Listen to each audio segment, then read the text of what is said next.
Hello and welcome to part 2 of this build series where we are building an Apache Collective that you can use in DCS, and obviously you can use for anything, any helicopter, not just the Apache, but it does have all the inputs that the Apache has. So if you remember, if you've seen the video, last time we ended up adding the trigger to the mission grip. We added also the thumb. This is I don't remember what this button was. I think it's an alternate enter, and this switch here, thumb button and switch. Offline, I added this button. It doesn't have any complication. It's just a simple push button with the leads. So I did that offline. And we also started working on the top hat, which is this part here. If you remember, we added this push button here. We added the spring that will be giving the trigger. This is the trigger spring, and we also added the cursor joystick here, as you can see. So that's where we left it last week, and my goal today is to do a little bit of a more straight to the point video. I'm gonna try to be more on point and direct to make this video a little bit shorter. My intention is for it not to be longer than 1 hour, 1 hour and a half at most. And the idea is to finish at least the top section, the mission grip, basically, right? And we may, if we have time, probably we will also build the top plate of the flight grip, but I don't expect to wire it. So we may build all the buttons in it and secure them and all that, but we will leave wiring for a future video. So with that being said, let me just take this out of the way and also show you what I did offline. Besides this button, I didn't do much. I just did this button, but I also cut the aluminum tube that we talked about in the first video. This is a 30mm tube, and I cut this piece, which is the one that is going to be coming out of the box, and this needs to be a minimum of 72. I think I did about 75mm. But in order to stick out of the box enough so the joint piece fits properly and nice and snug, it should be about 72mm. Yeah, that's what I did off camera. So that being said, let's get started. Today, as I mentioned, we're going to be finishing the mission grip, and as you can see, if I show you the complete one, the only thing missing is the 3 four-way hats that we have in this grip. As I mentioned in the previous video, there are several ways to do that. I had these pieces manufactured by a PCB company, which basically places 4 tactile buttons like these ones.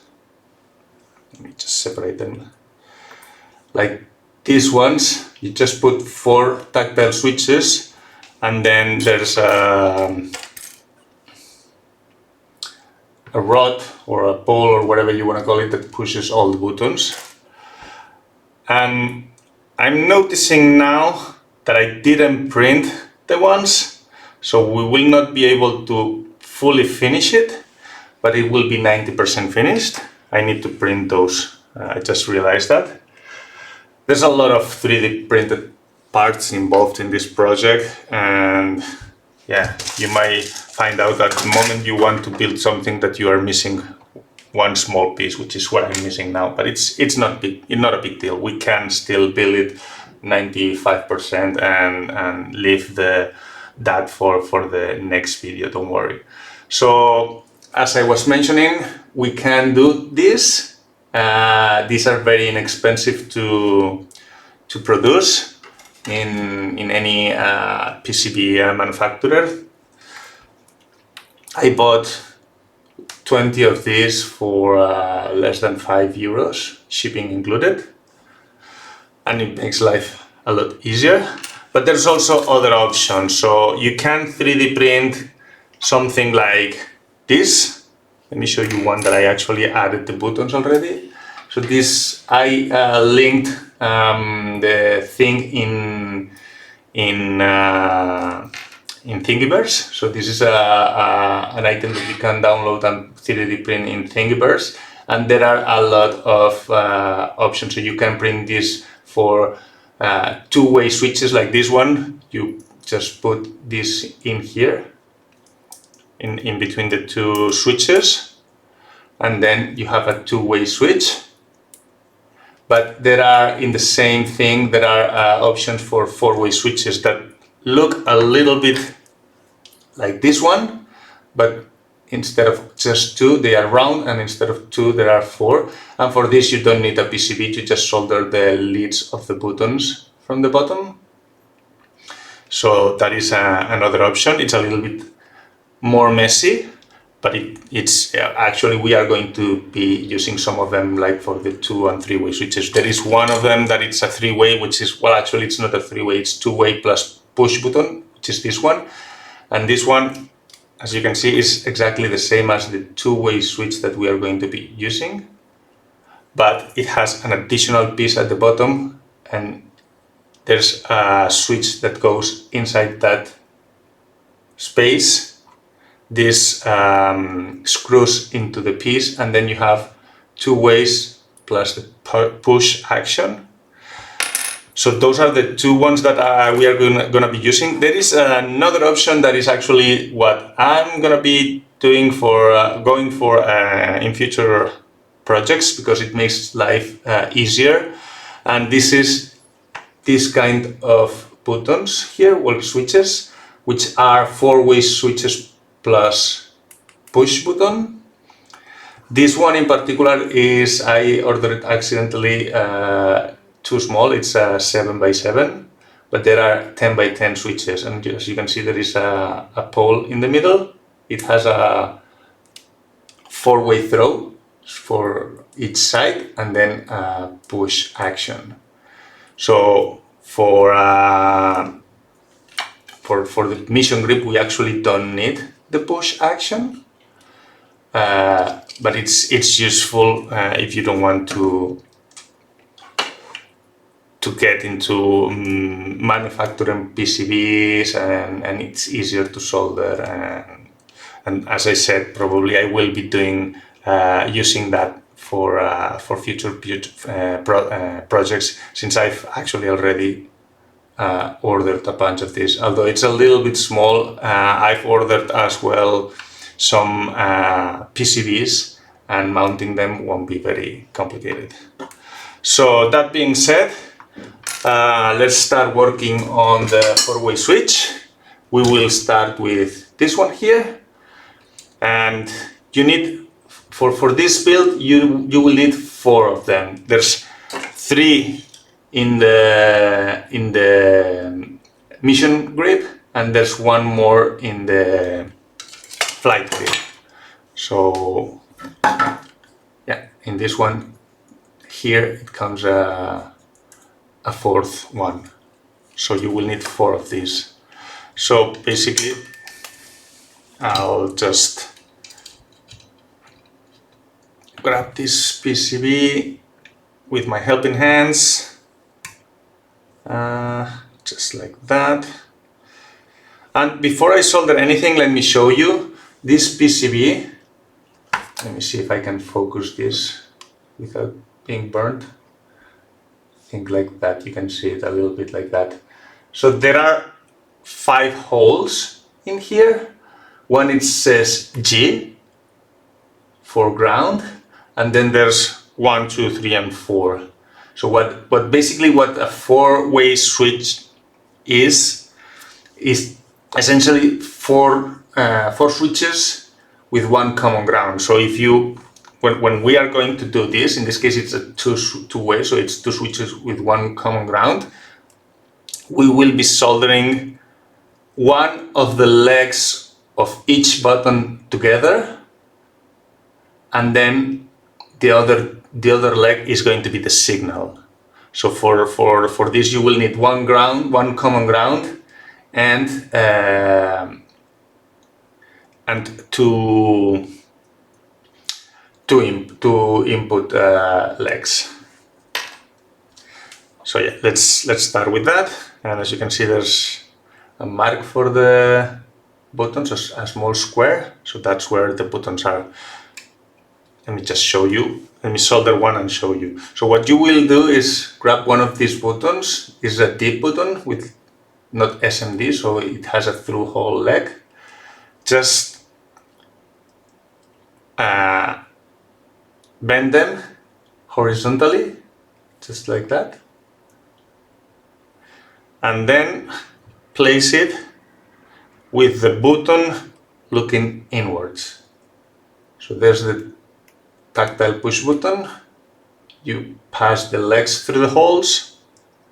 I'll hold the PCB with this one leg, and the one below is just holding the leg, and it's just holding it temporarily. I'm just gonna solder one leg for now, and once that leg is soldered and I can hold it, I will realign the button so it's perfectly flush and it's not twisted, so it's flush and square.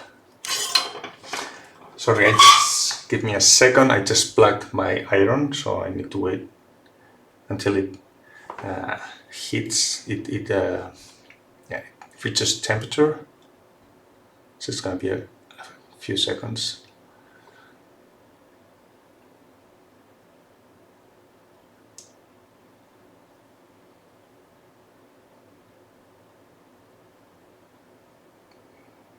There. So yes, I just solder one leg for now. There. Just to hold it in place. Then I will grab it with the hand and move it around until I know it's perfectly flat in this plane. So it's flat here, and it's also square with the middle hole. So now that it is, I can solder the other leg. And repeat 4 times. Right? So we're gonna add 3 more switches, and you'll see how it looks like.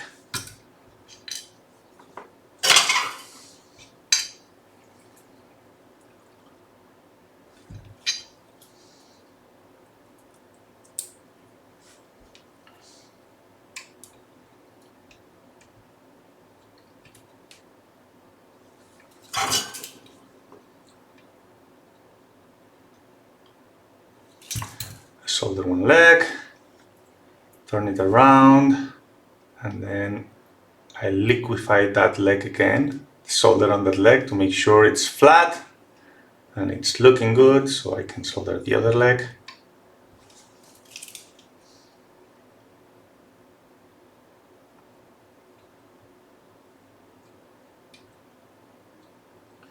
Okay, next one.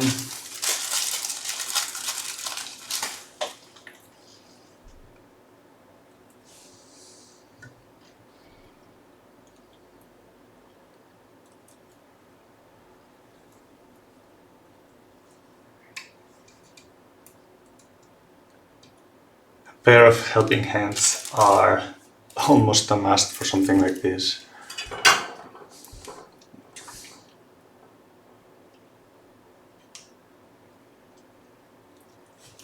Okay, that's one leg. See, this is a little bit tilted. Now I can manage it a little bit. Now it's flush and square. This is what we're looking for. Well, actually it's a little bit tilted toward, backwards. There.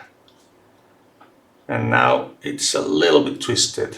So sometimes it can take a little bit of fiddling, but it's usually not very complicated to make it square and flat and flush with the board. So now I'm soldering the other leg. Good. And there's only one more button to add.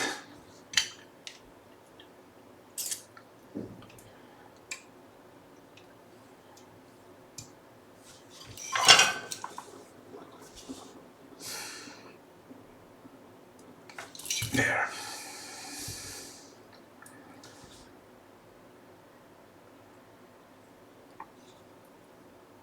Perfect. I think that's just a little bit. It's a little bit twisted.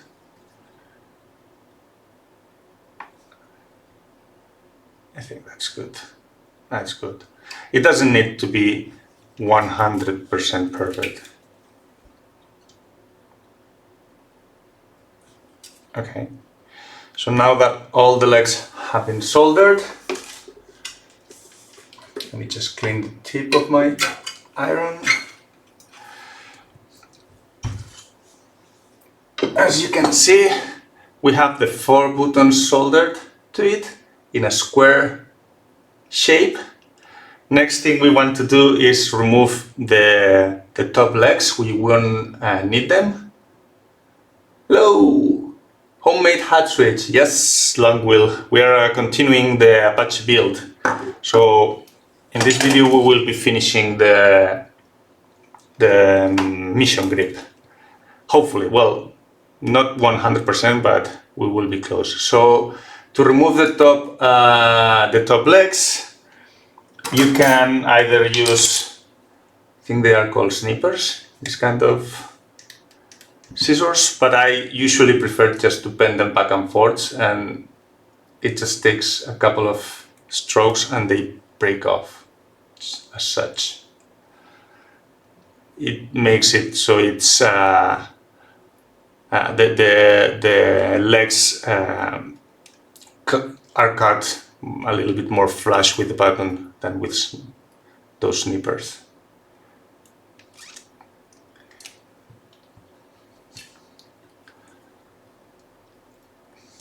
And one thing I do like to do, and I think you probably need to do, is actually trim a little bit the bottom legs as well. So, and for that you will need the snippers. So I will just trim it as flush as possible. It doesn't need to be super flush. Be careful not to damage the PCB doing this.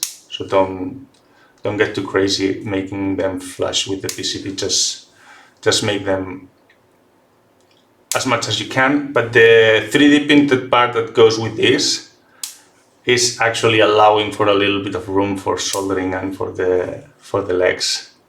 It's just that they need to be trimmed. Right, so we are left with this. Now these ones go inside an enclosure, which is this one here. There's two parts of it, one at the bottom, one on top of it, that covers the buttons. You can see that there's one, let me see if I can take this out. One of them has the holes, the space for the buttons, so you cannot get it wrong. And this would be, the buttons would fit in here. However, before doing that, it's easier to solder the wires coming out of the buttons of the PCB first. So that's what we are going to do now. By the way, something else that I did off camera was soldering the other three PCBs. So I won't take that long just to do the same thing 4 times. And I'm seeing at the moment that this needs a little bit of adjustment because the 2 buttons here are not properly centered. So I'm gonna move this one a little bit. Let me do that now. I need to move it a little bit forward. To do that, just try to melt the solder in both sides at the same time. You cannot see anything. Basically, I'm just soldering, liquefying the solder at the same time and moving it forward a little bit. And yeah, it did move. It's not perfectly flush. So let me just push it in a little bit. There, that moved a little bit in. So now it's a little bit more where it needs to be. Okay, so yeah, let's just add the wires. And I'm gonna do only the ones in the mission grip. I'll leave the 4th one from the flight grip for an off-camera moment, since we want to finish the mission grip first. So to do that, this is going to be the top part. So we want the wires coming out of the bottom. So I'm gonna turn it around, grab a piece of wire. We need 5 wires, as I mentioned earlier. So let's just use this one here, for instance, for one of them. And that's... Actually, I'm gonna cut it in half and use it for 2. I don't need it to be as long. So... And then I need to remove some of the wires because there's too many in here. There are 6, 8 in this one, so I need to remove 3 of them. Like for instance, let me remove the yellow, orange and green, and we're left with this one. So strip them a little bit. We need to separate them. And let me remind you from the previous video, I'm using 28 gauge wires for this. They are very thin. That way it takes a little bit less space and you actually don't need it to be much more than that. So split them apart. They do have a transparent plastic that ties them together that can be a little bit annoying sometimes. See? I don't know if you can see that, but it's very annoying sometimes. Sometimes they split nicely, sometimes it gives you a little bit of trouble. So let's see if we can strip the tips of them.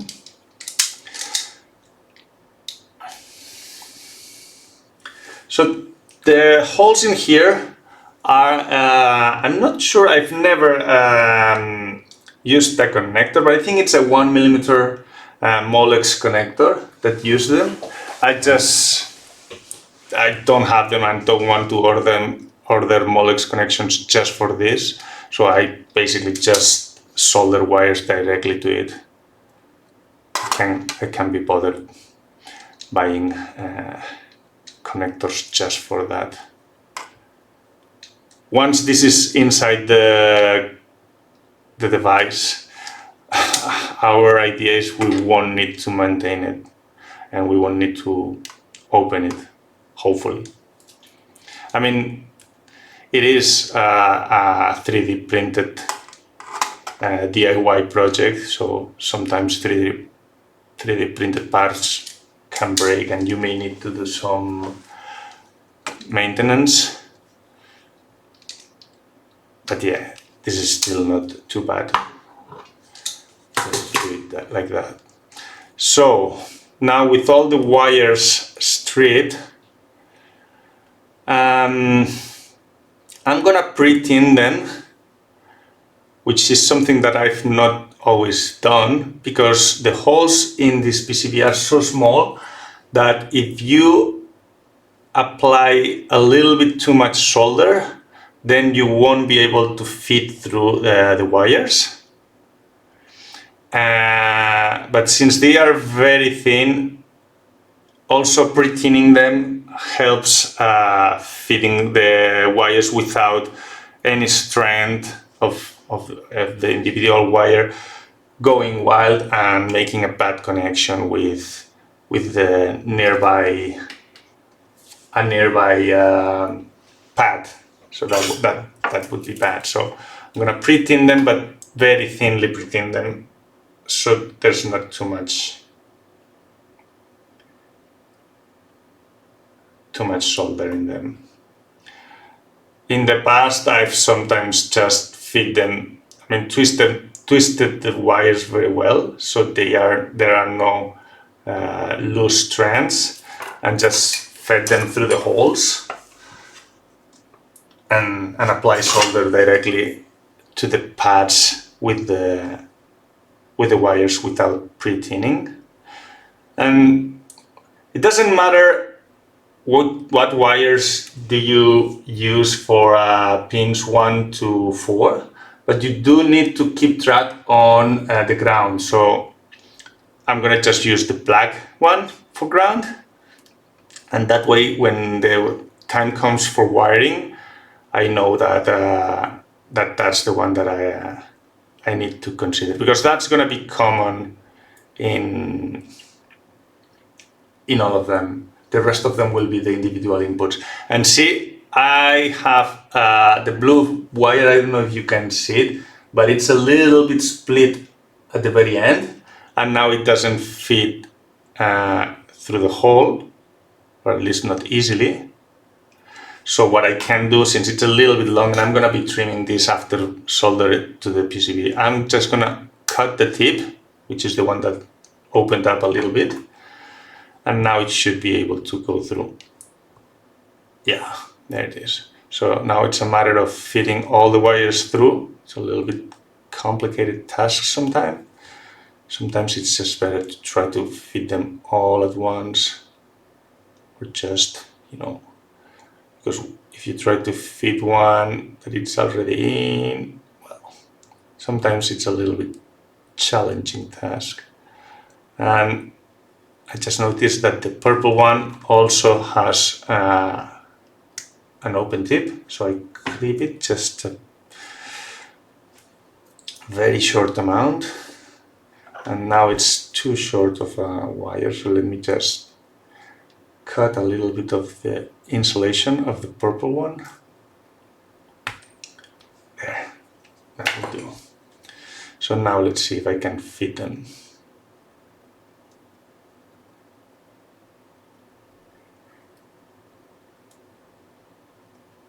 Not easy, but there it is. Oh, come on.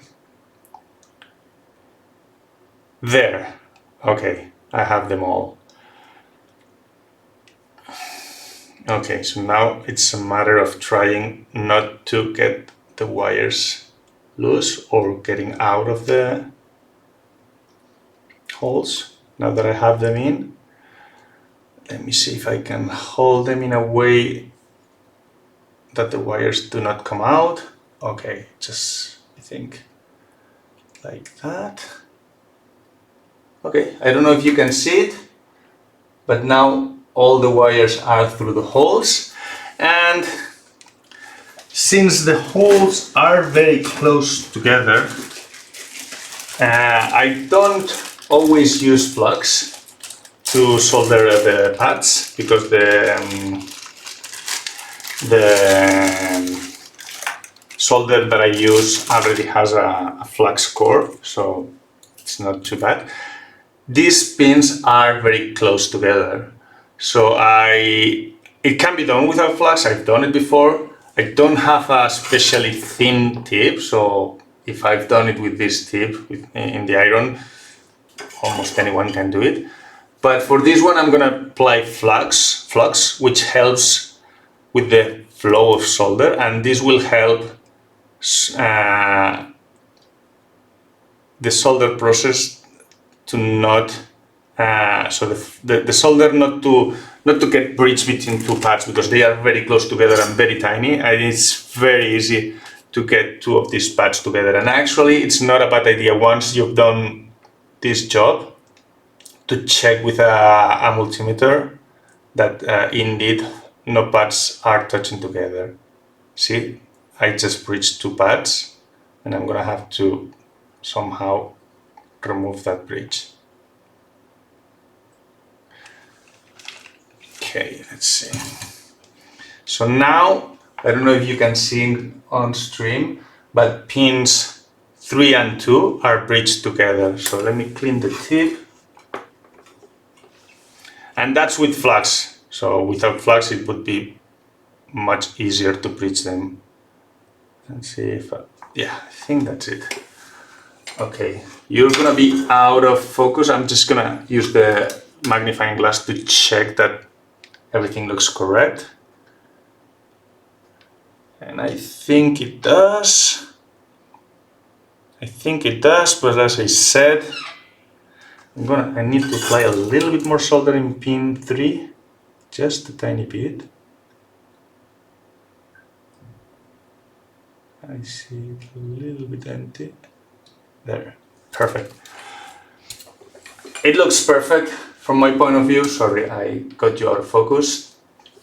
It looks good with the magnifying glass, but sometimes the reflection from the flux can trick you a little bit. So as I said, it's a good idea to check with a multimeter that none of the 5 wires are actually bridging and connected.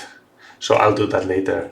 One thing that we can do now, if we have stripped the wires too long, is cut the excess wire, so it's a little bit more flush. There. And let me check. Yeah, there's a lot of reflections from the flux, but I think it's fine. I'll check that with the multimeter later. So let's do 3 more of this. Sorry, 2 more we will do. And I'm cutting another strip of wire. And in the meantime, let me explain you my plans for how am I going to build this one. As I mentioned in the previous video, I've built 2 of them already, and this is the 3rd one. And the 2 that I built, I did it in different ways. Both of them work the same. But the first one, which is one that I used as a prototype to see if measurements and tolerances, and if I could build it, if I could program it, everything. So I always build one just to see if I can, but it's not the best one. That one I sold it to a guy here in Spain, for very cheap, just because for the materials, because it was a prototype, but I mean it's a working prototype. But that one I built using port expanders. So basically this is a board that allows you to add more inputs than the Arduino board has, because as I mentioned, we're going to be using Arduino Micro for this, an Arduino Micro board, and that one has only a total of, I think it's 18 inputs, including the 4 analog inputs, which we're going to need 3 of them, so we would only have 15 digital inputs, in fact, and that's not enough for the amount of numbers. So if you think that we are doing 3 4-way switches now for the flight grip, only that it's 12 buttons. So obviously we don't have enough pins in the Arduino itself. So what I did in the first build is add port expanders. And for that one, I added 3 port expanders. One of them only had 6 additional pins. So that tells you that this collective has, because these are 16 pin port expanders. So that means that if I added 2 full of them, that's 32 inputs plus 6. It has about 38. I think it was 6. I'm not sure, but it has about 38 inputs. So for this one, sorry, and the second one, you can do matrix of buttons, and that is what I actually explained that in the first video. You can Google that if you are interested in how they work. But basically, you can have all the buttons in a matrix, and that to get you an idea. For instance, if we said we have 15 digital inputs available, excluding the 3 analogs that we need. That means that we could have, for instance, 7 by 8 matrix, which means that you could have up to I think 56. Is that 56 buttons? I think so. With only 15 pins. And that's how I did the second build. But for that, you require diodes if you are planning on, especially, I mean, you don't, if you know that the device you're building, you're never going to be pushing more than 1 button at once. So you don't require diodes if that's the case. But we do have, we do expect the collective to have at some point possibly more than 1 button being pushed at once, especially the triggers, because the triggers, as I mentioned in the previous video, I'm using as modifiers. So since we won't need it for the game itself, the triggers, I use them as a modifier, and when I press the trigger and something else, then I can do other actions such as F10 map view, or I mapped mine. So with the flight grip and the modifier, I can start up the Apache. So one of the HUD switches, the 4-way switches, with the modifier, with the trigger, activates the engine start, so triggers the engine start switch in the throttle quadrant. Then another HUD moves the lever to idle. Then another HUD does increments of power, so I can throttle up. right? And that's because I'm pushing the trigger, which makes it a modifier. I mean, if you play DCS, you'll know what I'm talking about. Now, this part, this is the complicated part. I need to fit in all the wires through the holes again. You may think this is probably the easy part, but believe me, it's not as easy as one could think. Okay, I have them all now. Okay, one came out. Okay, see, it's not as easy as one could think. Let's apply some pressure so it doesn't come out.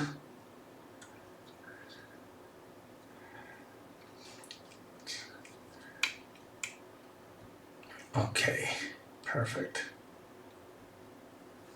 And again, a little bit of solder, flux.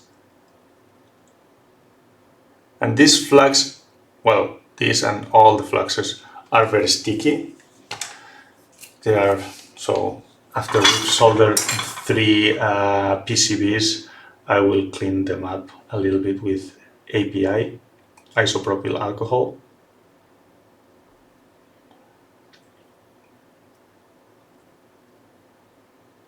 I think this one is good from the beginning. I don't think I've breached anything. Let me check. Yeah, again, the reflection of the light sometimes can confuse, but it looks good. I think it's good. So yeah, it's just, and I think I'll cut the excess wire after cleaning it, because otherwise it's gonna get all over my fingers and my snippers. So let's go for the last one. We have one more to do. I need a little bit more wire. So let me just cut a piece of it, about this long. So yeah, I was explaining that to do a button matrix, to do it in that way, we would need to add some diodes. It's not a big deal, we could do that. But I just decided after the previous video, actually, so I had the idea of, when I first started this video, I had the idea of building this one with a button matrix, because the good thing about that is that you don't need additional boards. But then I had a second thought and changed my mind. And we are actually going to be using port expanders for 2 reasons. One, it's way easier. We don't need to solder diodes, a whole bunch of diodes. So in a button matrix, if you want to do it properly, you would solder one diode there. Can you still hear me? Hold on a second, I think my headset turned off. Hello?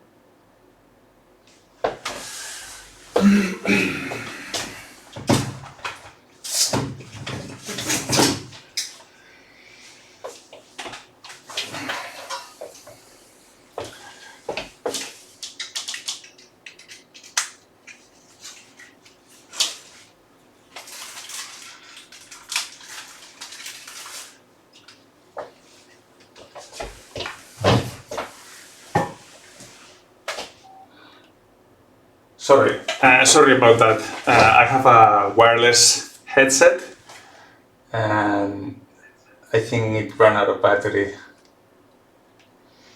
So I just had to go and grab a battery pack. Okay, so yeah, I was saying that if you wanted to do it properly, you would solder one diode to each button. And as I mentioned, there are almost 40 buttons. So that's 40 diodes. Not a big deal, diodes are cheap.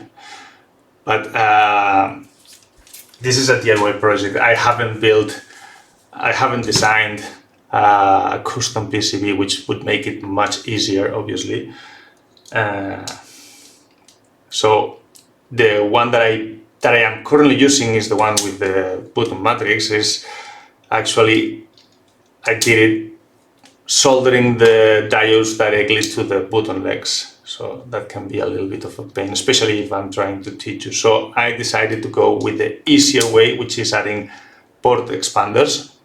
And these port expanders are really, really cheap. I bought 8 of them recently for €1, a little bit over €1 each one.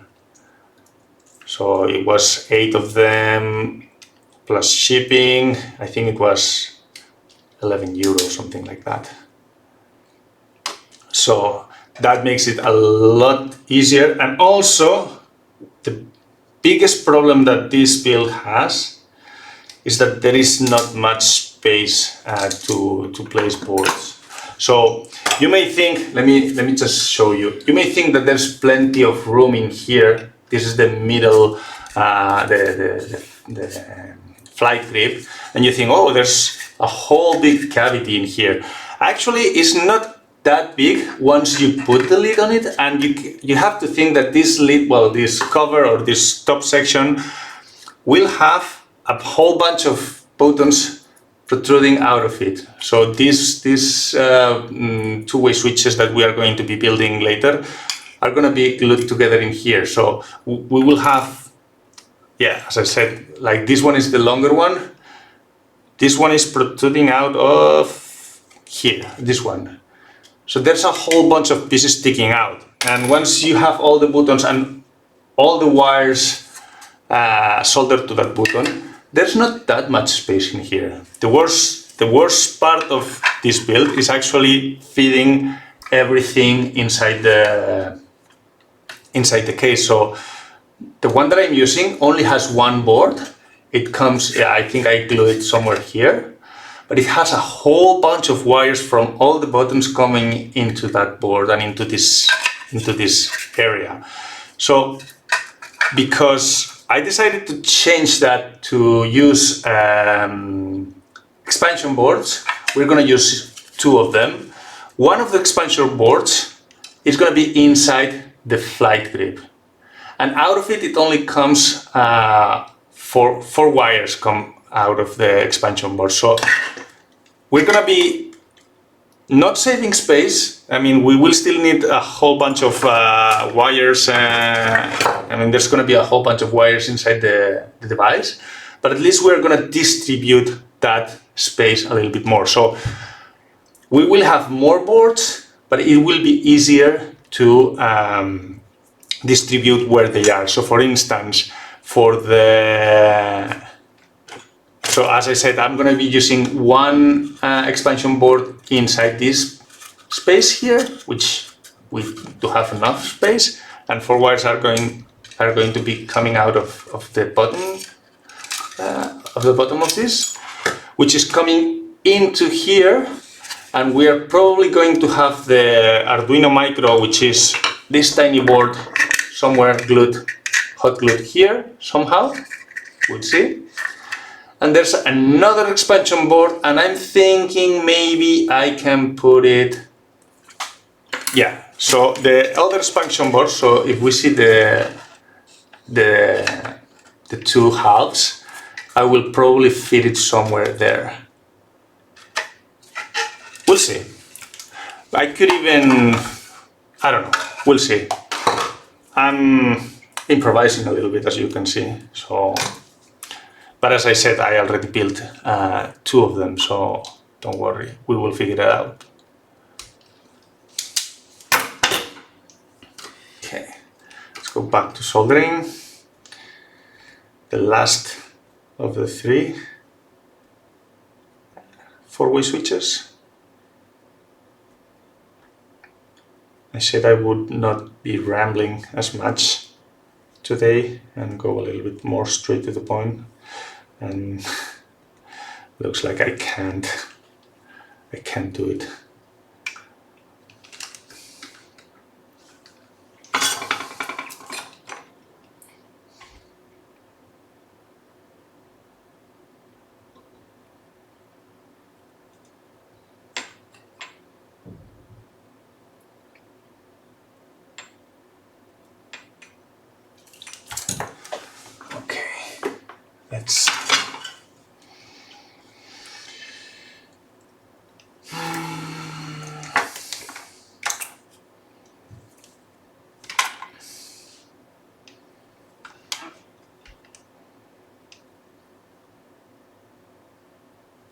Hold on.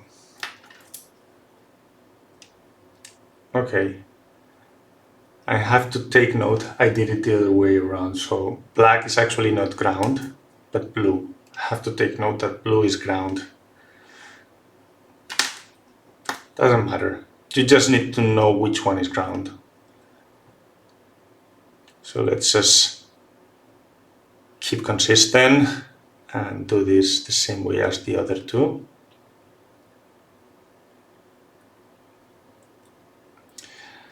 I'm gonna have to snip the end of this one.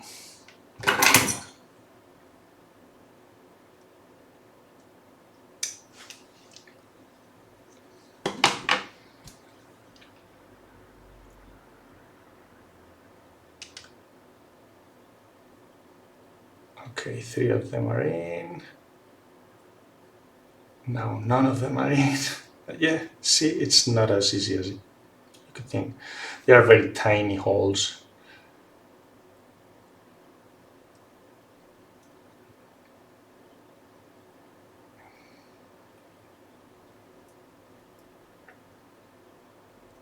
Okay, have 4 of them.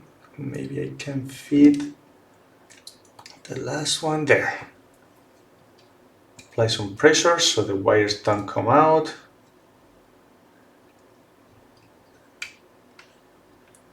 Okay, perfect.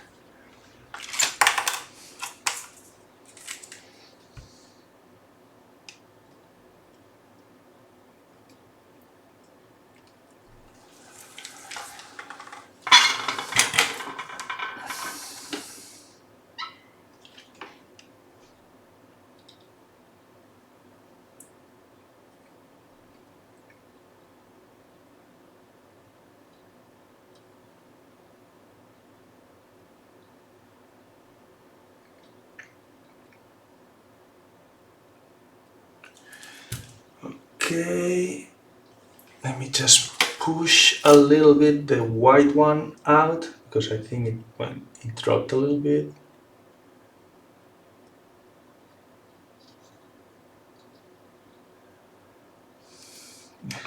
That will be good, that will be fine.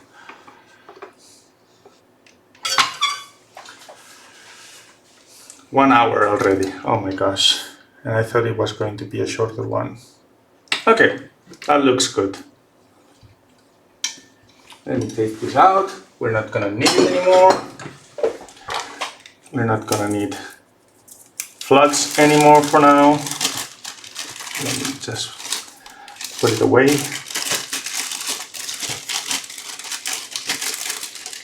If you saw my work table, it's a complete mess.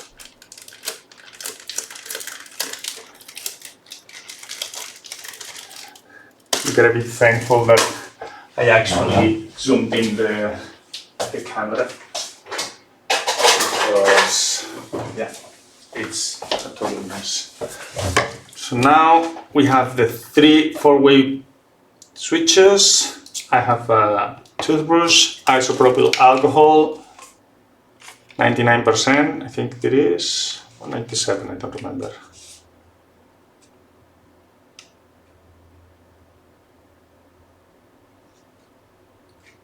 Yeah, I don't see it. I think it's 99, but I don't remember.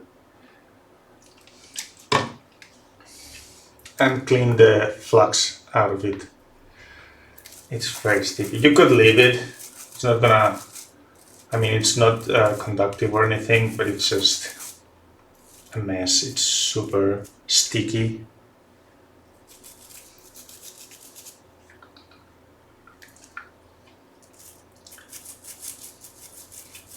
Alcohol, isopropyl alcohol actually is not bad for electronics either, so it's perfectly fine to use it to clean them. And it evaporates really quickly without leaving any residue. That's what it's used for. So just don't use regular alcohol or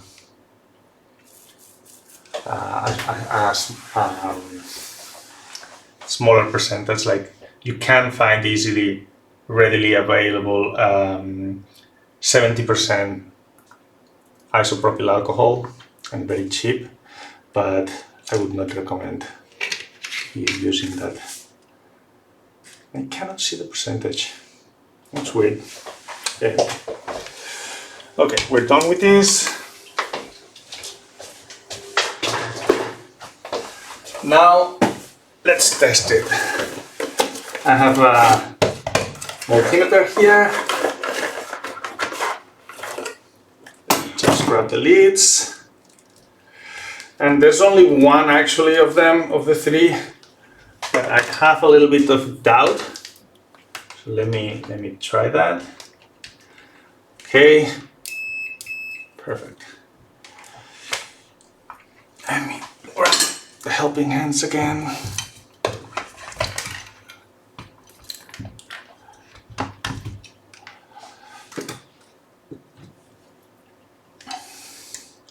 And check that there's no continuity between pins. See? So 4 and 3, nothing. 3 and 2, nothing. 2 and 1, nothing. Perfect. Okay, this is good. Next one.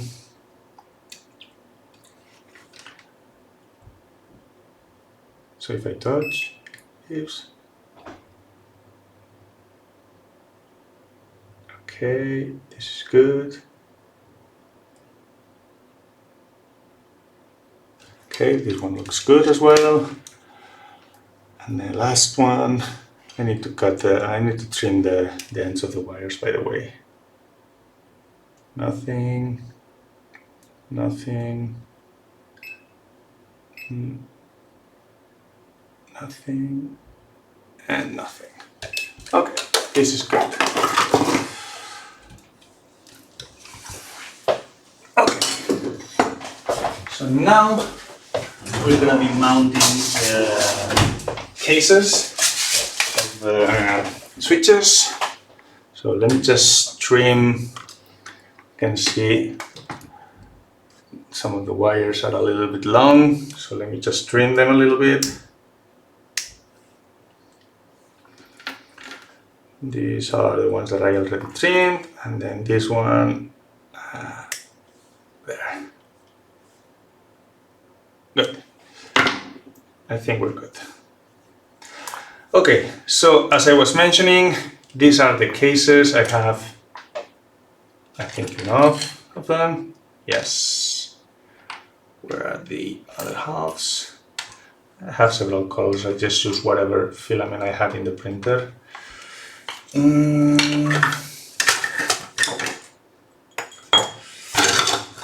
I should have enough because I printed this, but I think I might be missing some of them.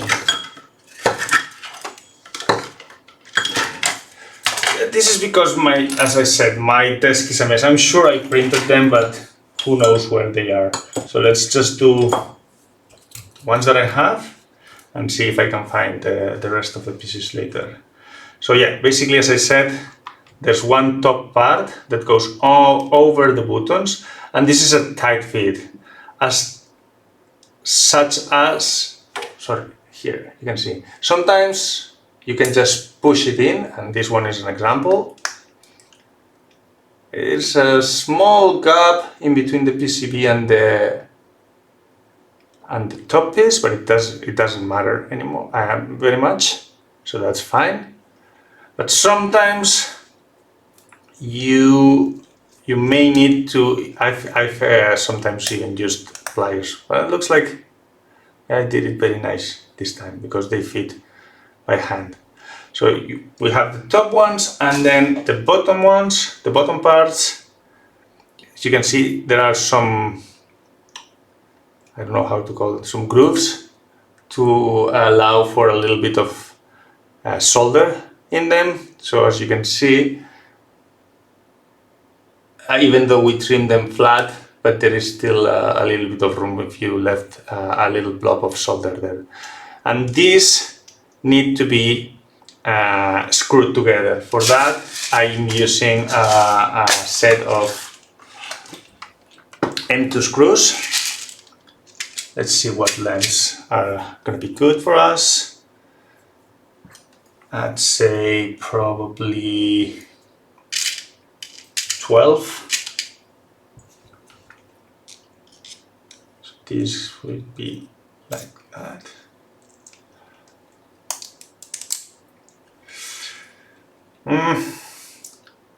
It's a little bit okay. So in this assortment, I have up to 16, M2 by 16, but I ran out of them. I only have M2 by 12s in this one. It's gonna be just about enough. Ideally, if you can, just get the 16s to have enough bite. And actually, I'm not sure if I'm gonna have enough bite, so let's try that. And usually, it's enough to use 2 of them in diagonal, like so. There. That should be more than enough. You don't need to use the 4 screws. Just press and screw at the same time. And it might be a little bit loose, but I think it's biting. It's biting, yeah. But in any case, if you have an assortment and you can, or you have to buy them, just buy the longer ones, the M2 by 16s. Just don't risk it. You will have more bite in the plastic, in the top cover to hold them together better. So, yeah. And then another 2.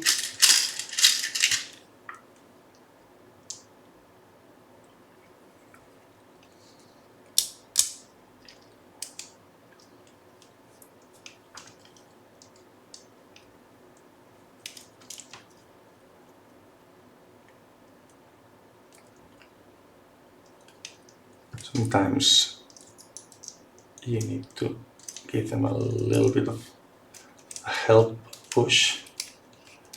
There.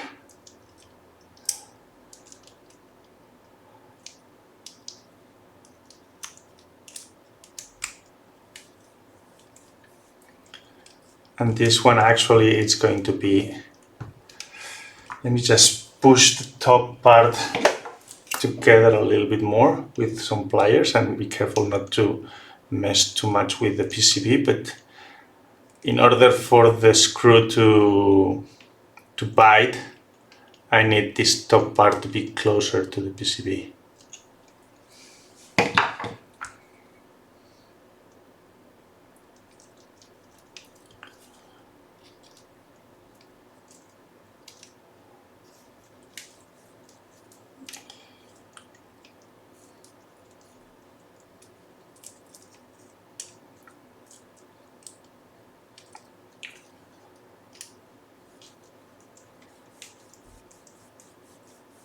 Now it's biting.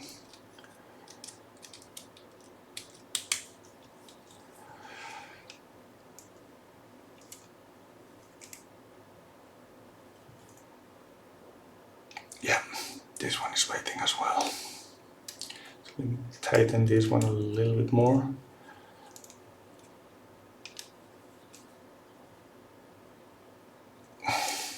Yeah, that'll be good. Okay, I'm annoyed that I can't find the other pieces, but yeah, I will reprint them off camera. So now, and I will also be I will need to print this.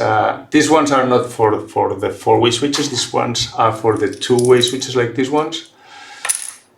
So yeah.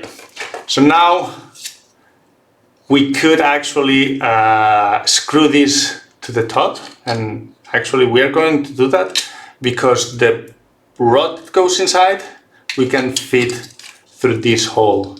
So there is a rod here that comes and pushes the 4 buttons like this one and screws from the bottom.